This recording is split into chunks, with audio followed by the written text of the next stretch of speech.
Di balik keindahan alam Raja Ampat yang menakjubkan, tersimpan kekayaan yang menjadi berkah, sekaligus ancaman. Apa yang terjadi di surga kecil ini? Raja Ampat, destinasi super prioritas Indonesia, terkenal dengan keajaiban alam bawah lautnya. Namun, aktivitas tambang nikel di wilayah ini kini menjadi sorotan tajam. Wakil Ketua Komisi ke-7 DPR RI, Kusnunia Calim, menegaskan perlunya kajian ulang terhadap izin tambang nikel di kawasan yang berdekatan dengan konservasi laut dan destinasi wisata ini. Mengapa? Karena ancamannya nyata. Jalur logistik tambang, khususnya dari lokasi tambang ke smelter, berpotensi merusak ekosistem laut. Terumbu karang, yang menjadi daya tarik utama Raja Ampat dan pusat biodiversitas laut dunia, berada dalam bahaya. Kuota khusus untuk Papua Barat Daya dan terkhusus lagi Raja Ampat. Dan wajar. Kenapa wajar?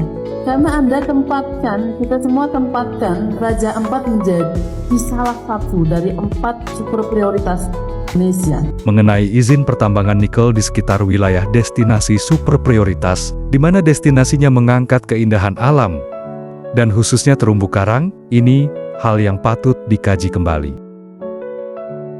Ancaman terhadap lingkungan ini bukan hanya isu lokal. Raja Ampat adalah aset dunia. Apa yang terjadi di sini akan berdampak pada ekosistem global. Yang belum beres, hanya PR-nya mau ketambahan lagi kebijakan tambang.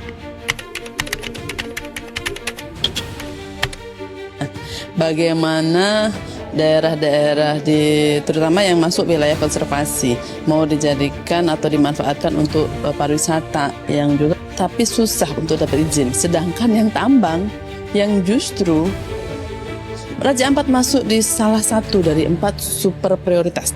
Sudah yang belum beres, hanya PR-nya mau ketambahan lagi kebijakan tambang yang kemungkinan kalau nggak hati-hati merusak ekosistem laut. Yang jadi jualannya Raja Ampat. Ini kan jadi tabrakan. Bagaimana mau diletakkan prioritas belum diberesin aja udah dikasih enemy-nya bawah laut itu. Itu kan harus merawatnya hati-hati banget. Apalagi kalau dihadirkan tambang nikel di sini. Itu jadi kekhawatiran bersama. Nah itu sepertinya pemerintah pusat harus membaca ulang, menata ulang kebijakannya. Meskipun kita dengar izin tambangnya sudah keluar, tapi kan belum jalan. Justru mumpung belum jalan, kita dorong untuk membaca ulang. Satu, urgensinya sepadan tidak dengan resikonya. Harus dicek loh ini kok, tapi dikasih posisi super prioritas, satu anggarannya juga masih kurang, PR-nya masih banyak, ketambahan datangin kebijakan tambang. Juan Kelly Kambu menyatakan, ada 2 perusahaan tambang nikel, PT GAG Nikel dan PT KW Sejahtera Mining, yang telah beroperasi dengan izin lama. Namun, dampaknya terhadap lingkungan harus dievaluasi lebih lanjut. Bupati Raja Ampat, Orideko Burdam, juga mengeluhkan terbatasnya kewenangan daerah untuk menghentikan kerusakan ini. Sekalian lihat atau langsung yang beredar informasi yang selama ini viral, ternyata kita tidak dapat seperti itu. Saya apresiasi, terima kasih untuk berusaha ketiga yang saya harap juga pengawasan andalnya kuat terus supaya jangan sampai terjadi yang kita tidak inginkan atau yang kita ingin yang kurang bagus. Jadi hari ini kita sudah sampai di Pulau Gak dan kita tinjau sendiri, kita langsung dampingi Pak Menteri dan mungkin sampai di tambangnya semua. Dan kita lihat keadaan tidak seperti yang kita. Apakah kita rela menukar keindahan dan biodiversitas Raja Ampat demi eksploitasi tambang? Komisi ke-7 DPR RI menyerukan keseimbangan, tidak hanya mengejar pertumbuhan ekonomi, tetapi juga menjaga masa depan generasi mendatang.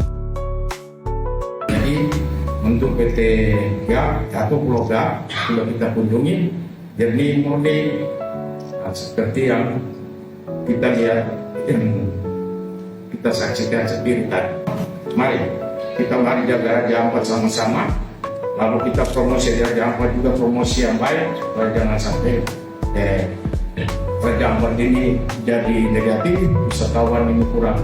Ini juga sudah sampaikan bahwa kami akan minta untuk tambah lagi pengawasan Anda untuk kita juga supaya jangan sampai image negatif kita atau yang kita takut pencemaran itu terjadi.